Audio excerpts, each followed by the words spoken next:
the Unreal Engine rigging conundrum in terms of Y up and Z up axes. But I'm going to switch gears in the early part of the morning.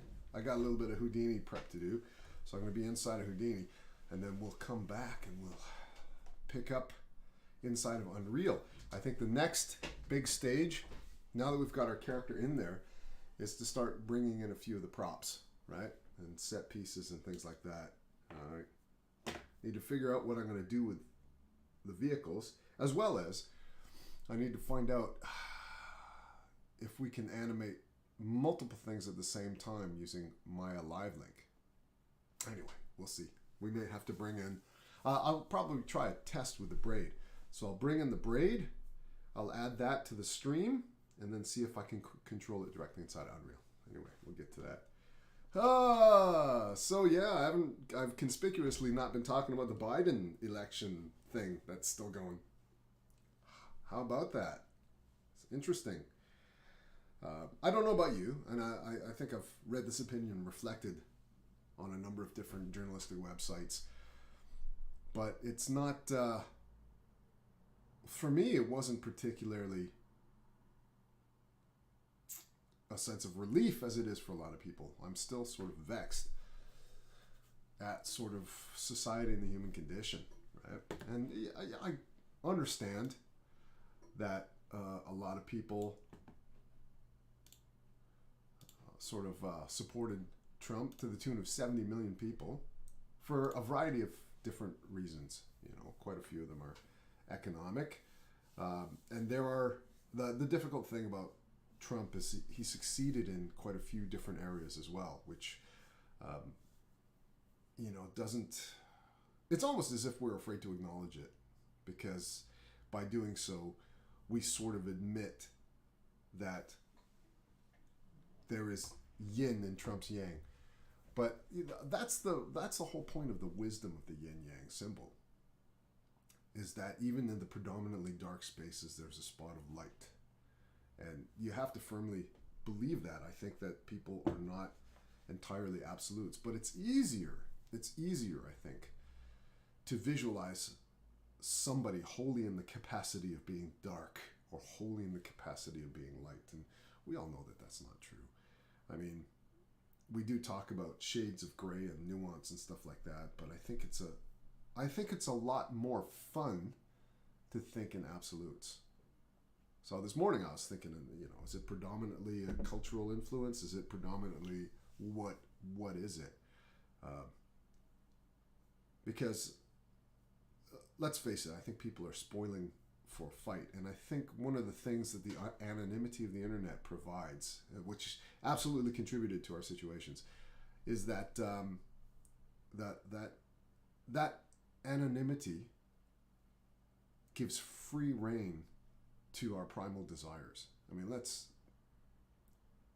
not beat around the bush here. I mean, our political landscape has shifted towards a completely emotional response, to such a degree that scientific facts, verifiable facts, fact-checking is considered a mechanism for falsehood, which is strange to me.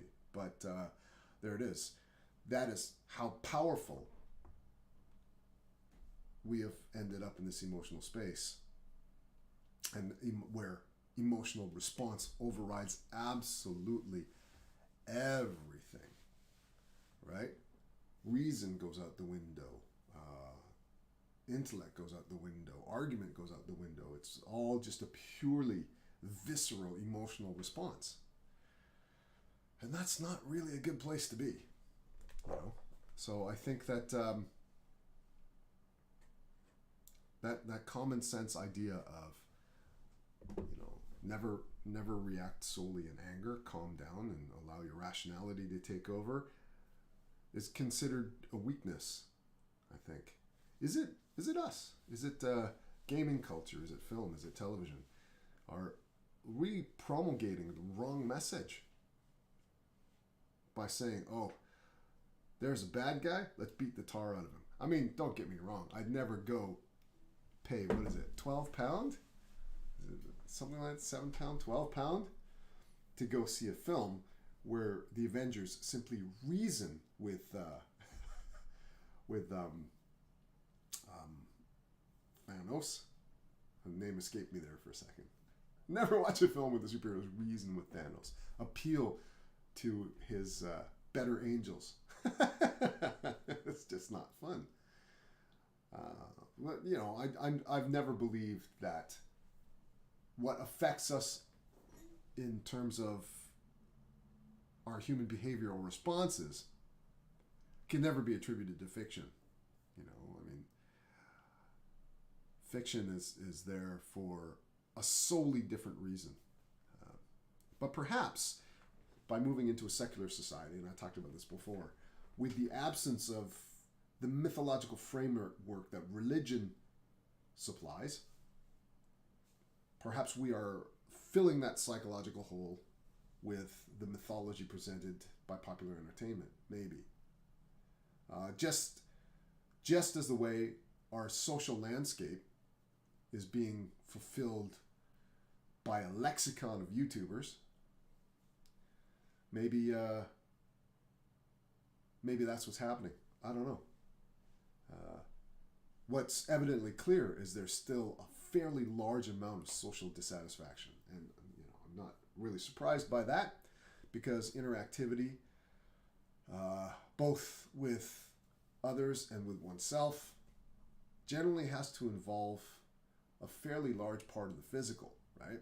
And the face-to-face and the emotional and the engagement of being in each other's presence. That's sort of a fairly key component. And I think one of the dangers of our current situation is being in solitary confinement with ourselves to a certain degree, right? So anyway, that's a whole other issue. That's just me just sort of trying to unravel everything. So I just wanted to say I can't really spend too much time this morning, but I've already spent, according to this, 7 minutes and 42 seconds. But that's it. Those are my thoughts for today. I'm going to flip over and do a little bit of Houdini prep work, and I'll talk to you guys in a bit.